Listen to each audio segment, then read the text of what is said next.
مرحبا شيخ. يا هلا. عليكم السلام. مرحبا عليكم السلام. مرحبا بالشيخ ابو اهلا علي. ومرحبا. اين انت الان؟ اهلا ومرحبا. مرحبا، اين انت الان؟ هذا راح ازورك اني الان راح ازورك. انت راح تزور وياي الشيخ عبد القادر الجيلاني قدس الله سره. ايوه، بتقول لي شيخ عبد القادر الجيلاني قدس الله سره، وامبارح بتسب ام المؤمنين يا سماحه الشيخ. ما شاء الله، حضرتك عابد قبور كل يوم عند قبر كده ولا ايش؟ انت الان مقابل حضرة خلي مثلا عندي سؤال. الشيخ عبد القادر الجيلاني ان شاء الله. وانت رايح هناك كده اعدي على كربلاء. بس انا كنت عايز اسالك سؤال. كنا احنا بنتكلم اليوم عن عقائد الشيعه. لماذا كل عقائد الشيعه قالوا له؟ يعني نقول لهم دليل على الامامه، امامه علي، ياتيني بايه على امامه الابتلاء. دليل على العصمه، يجيب لي ايه نازله في زوجات النبي. دليل على الولايه التكوينيه، يجيب لي دليل على سليمان ان الله سخر له الريح عليه السلام، او عيسى احيا الموتى. دليل على امامكم ازاي بقى امام وهو طفل، الامام الهارب، تقولوا واتيناه الحكم صبيا يحيى. ليه كل ادله الشيعه كده قياس على ادله اخرى؟ لماذا لا يوجد عندكم اي دليل؟ ده محل بتاع ثياب حريمي، انت رايح تشتري حاجه ولا ايش؟ قادر. ابو علي، انت جاي تموت عندنا ولا ايه؟ بالله عليك سامعني ابو علي. اعوذ بالله من الشيطان الرجيم. يا سماحه الملا ابو علي، انت فاتح عينك جامد كده ليه وفاتح لي الكاميرا؟ ايه يا عم، انت عايز تاكلني ولا ايه؟ انت عامل بقك كده ليه شيخ ابو علي؟ الشيخ ابو علي مالك انت؟ تعمل الشيخ عبد القادر الجيلاني. ما انا عارف ان حضرتك عابد هياكل عظميه، كل يومين تروح عند ضريح تتمسح بيه. بالله عليك يا عم، انت رجلك والقبر بقى، توب الى الله يا ابو علي. ايه ده؟ انت هما بيبيعوا عند عبد القادر الجيلاني ايه ده؟ الكعبه ديت ولا ايش؟ هاي من الوصايا ايه الوصايا؟ سيدنا عمر بن الخطاب رضي الله عنه. امبارح يقول لك عمر الخطاب ويشتموا النهارده عمر الخطاب رضي الله عنه. انت تبت ولا ايه؟ اسلمت؟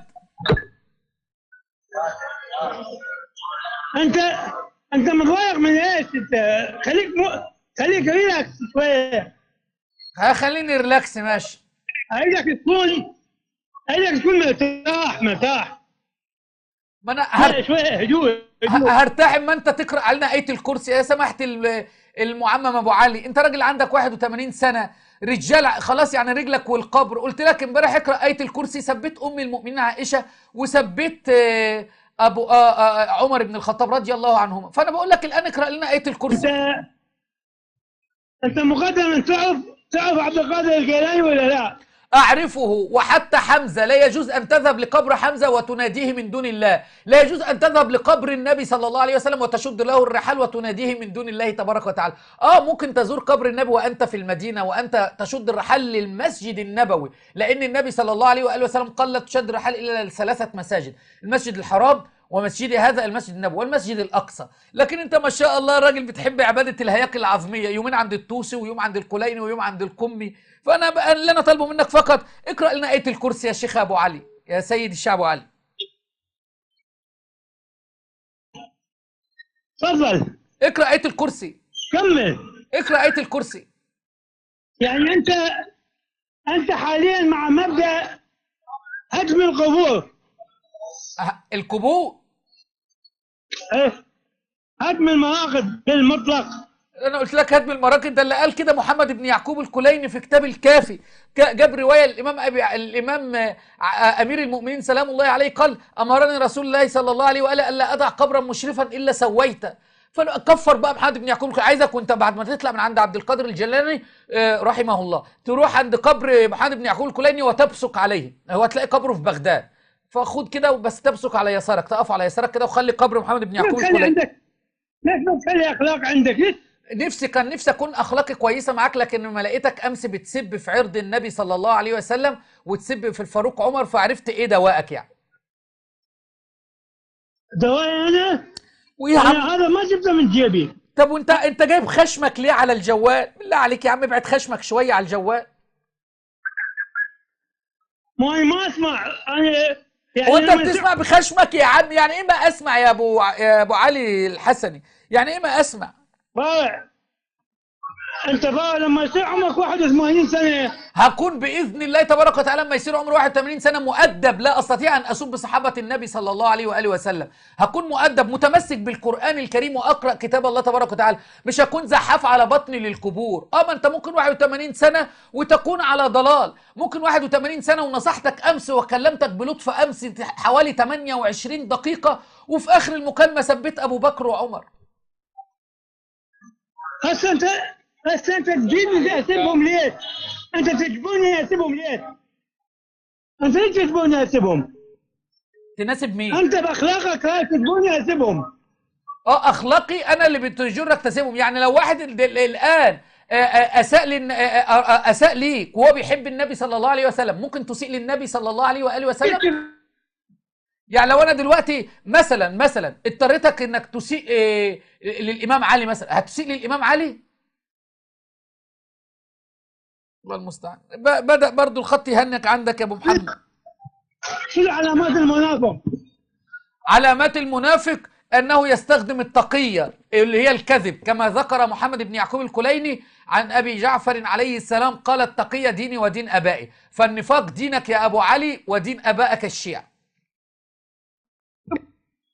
أنت لما تخلي اسم منافي لاسمك، لما تخلي صورة منافية لصورتك، وتدعي أنه أنت مذهبني، النفاق شنو النفاق؟ هذا ليس نفاق، الحرب خدعة، ونحن وأنتم الآن في هذه الاتصالات كالحرب. وبعدين ابن أبي الحديد كان زنديق رافضي مغالي كما قال القمي وغيري، وصار على أهل المدائن اللي كانوا عندهم غلو، وكان بيقول ذلك الزنديق عبد الحسين لا شرف الدين المساوي، لا شرف عنده يعني. كذب وقال انا قابلت الشيخ شلتوت وقال لي كذا، وقلت له قال واقعا يتعبد وقعد يكذب اكاذيب كثيره. فاحنا بنستخدم التقيه يعني بنعاقبكم بمثل ما كذبتم به. يعني انت بتعاقبنا بهذا اسلوبك؟ ايوه ان شاء الله، لحد باذن الله ما يكون لك امرين اثنين. الامر الاول تبعد خشمك عن الجوال وانت فاتح الكاميرا، والامر الثاني تتمسك بالقران الكريم وتبدا تتعلم القران الكريم.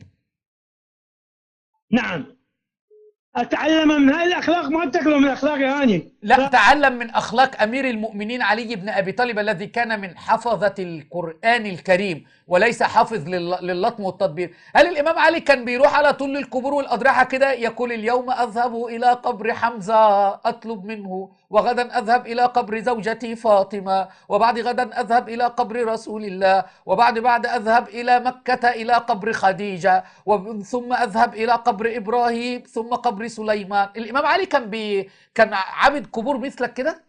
عرفت ان انت غبي.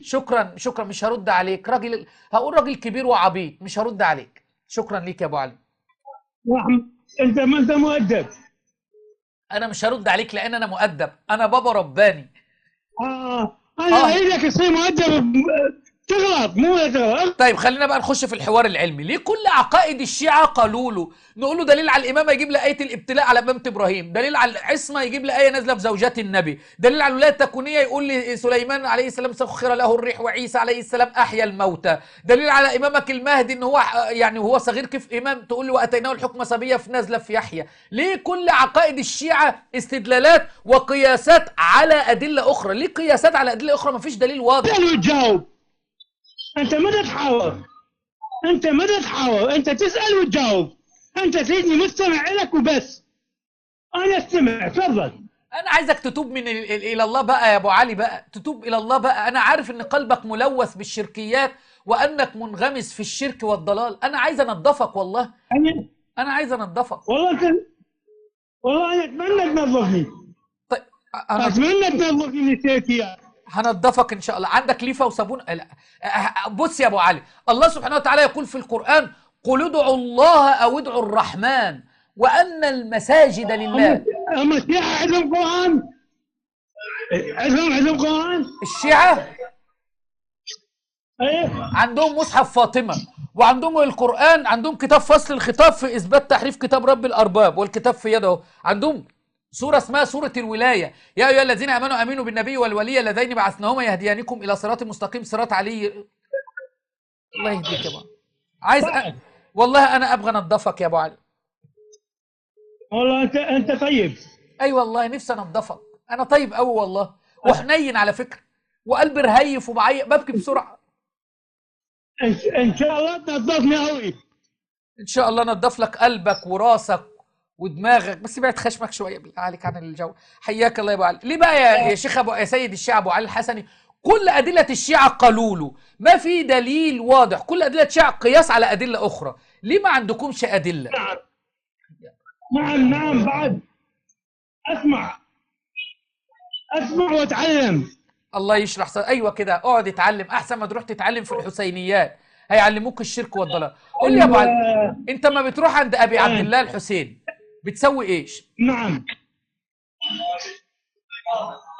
انت تعرف الرسول ايش قال عن ابو عبد الله الحسين؟ قال عنه نعم النبي صلى الله عليه وسلم: حسين مني سيد شباب اهل الجنه. مش انت اللي هتعلمني، انا اعرف الحسيدي ومولاي الحسين. والله سبحانه وتعالى قال على ابراهيم: حليم اواه منيب امه قانتا لله حنيفا ولم يكن من المشركين. ومع ذلك النبي ما خدش آل البيت وقال لهم تعالوا نروح عند قبر إبراهيم ونتمسح بقبر إبراهيم ونسجد لقبر إبراهيم ونتوسل بقبر إبراهيم. ما فعلش ذلك النبي صلى الله عليه وسلم. سماحة السيد عابد الهياكل أبو علي. ايه عابد الهياكل. نعم نعم، كل ده عشان ثبت في ام المؤمنين امبارح يا ابو علي، وعارف ان انت هتعمل كده في اخر البث. المهم بقى قول لي، انا بقول لك دلوقتي، قلت لي انت ما تعرف مين الحسين؟ ابراهيم افضل من الحسين، وها قلت لك صفاته في القران الكريم، ومع ذلك النبي لم يفعل ما تفعله انت. فانت ليش بتروح عند هذه الاضرحه؟ بتسوي ايش؟ لو بتبيع سبح مثلا او بتبيع طواجي قول لي، ولا انت بتروح تفعل ايه؟ لو سبح وطواجي ارحم والله انك تروح اسعد تشحت. ما شاء الله، الله المستعان. بيعطوك بتلم فلوس كتير صح؟ شحات. طب ممكن بتروح تتمتع برضو ولا شحاته فقط؟ لا اروح اعرف ما ينفعش المتعه الان، 81 سنه متعه ايه بس. حياك الله يا ابو علي. طيب والله يا ابو علي انا عايزك بقى بدل ما تشحت وتقعد تسال هناك وتسال ابي عبد الله، لا اسال الله. لذلك النبي صلى الله عليه وسلم يا ابو علي الحسني سباب الصحابه، النبي صلى الله عليه واله وسلم اما علم ابن عباس ابن عم النبي صلى الله عليه واله وسلم قال له: اذا سالت فاسال الله واذا استعنت فاستعن بالله. ونحن يوميا يا ابو علي بنقرا من القران الكريم: إياك نعبد وإياك نستعين.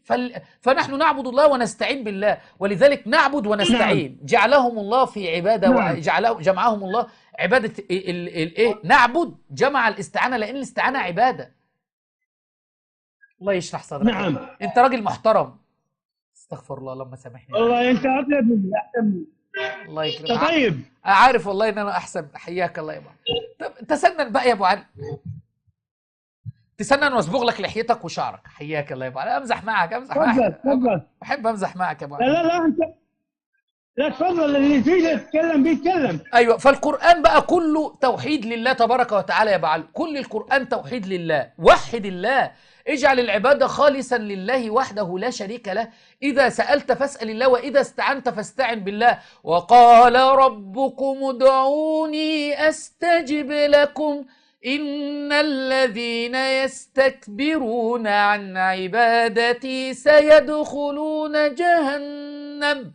فإن الذين يستكبرون عن عبادتي أي دعائي، لأن الله قال: وقال ربكم ادعوني أستجب لكم إن الذين يستكبرون عن عبادتي، يعني عن دعائي. ما شاء الله. نعم. ما شاء الله، أنت رجل بتتأثر بالقرآن الكريم ما شاء الله. تفضل. إنه كان رجال من الجن يعوذون برجال من الإنس فزادوهم أو من الإنس يعوذون برجال من الجن. الاستعاذة. جن. أنت دلوقتي يا أبو علي ينفع تقول يا مهدي أدركني؟ لا.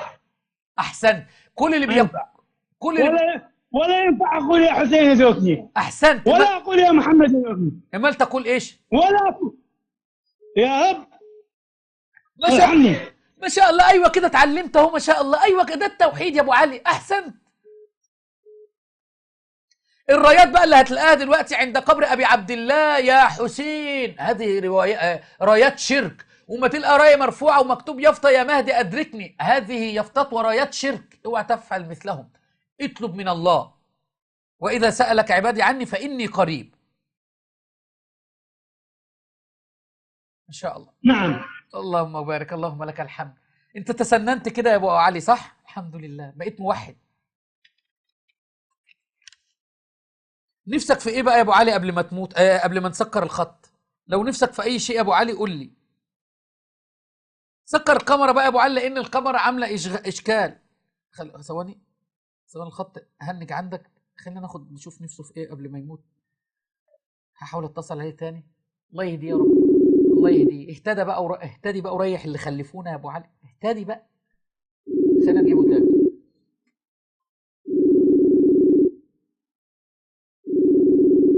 ان شاء الله يرد. حاسس انه بياخدنا على قد عجلي، بس يلا. ابو علي، ابو علي. نعم.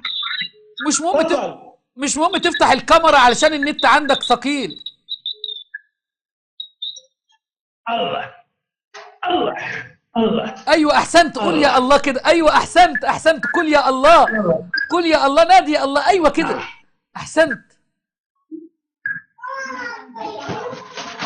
يا ابو علي، نادي يا الله فعلا. هسه نحكي وياك شوي نتعلم منك. حياك، اعلمك، عيوني لك يا ابو علي. عايز تتعلم ايش؟ والله خليك. يلا تبغي تتعلم ايه؟ انت اللي تعلمني انا اقبله. انا اعلمك توحيد الله يا ابو علي. اذا سألت تعلمني اقبل. انا اريدك يا ابو علي ان تدعو الله وحده لا شريك له، الا تجعل مع الله الها اخر يا ابو علي. نعم. معايا؟ اخر يا رب، يا رب يشتغل. حياك الله يا ابو علي. في يا استاذ ابو علي، شوف الدين، شوف اي مكان شايفه؟ ما شفت، ما شفت تليفون وياك. ابو علي. نعم. ايوه خليك معايا، ركز معايا بقى. اسال الله ان يشرح صدرك للحق يا ابو علي. انا بدعي لك لان انت راجل محترم ومؤدب. تفضل. فالقرآن كله دعاء لله تبارك وتعالى يا ابو علي، والقرآن كله توحيد، والقرآن كله يا ابو علي هداية. القرآن كله هداية وتوحيد، وكل انسان عاقل بيدعو الله تبارك وتعالى ولا يدعو غير الله تبارك وتعالى. والله سبحانه وتعالى ارسل الانبياء من اجل توحيد الله، من اجل انه يعلم الناس عبادة الله. صح؟ صح يا ابو علي؟ ابو علي صوتك اتكتم يا ابو علي. ابو علي خلاص بقى يا ابو علي، كفايه عليك كده النهارده. اسال ان يهدى، ان يشرح صدرك يا ابو علي. كل يوم ان شاء الله اعمل معاك مكالمه كده لحد باذن الله ما تهتدي ان شاء الله قبل ما تموت باذن الله تبارك وتعالى. الله يهديك على يدي قبل ما تموت يا ابو علي. الحمد لله النهارده حاولنا نلجمه شويه ان هو ما يسبش، ولعله ان شاء الله يستمع. اسال ان يشرح صدره وان ياخذ بيده الى الحق يا رب. اسال ان يشرح صدرك يا ابو علي وياخذ بيدك الى الحق.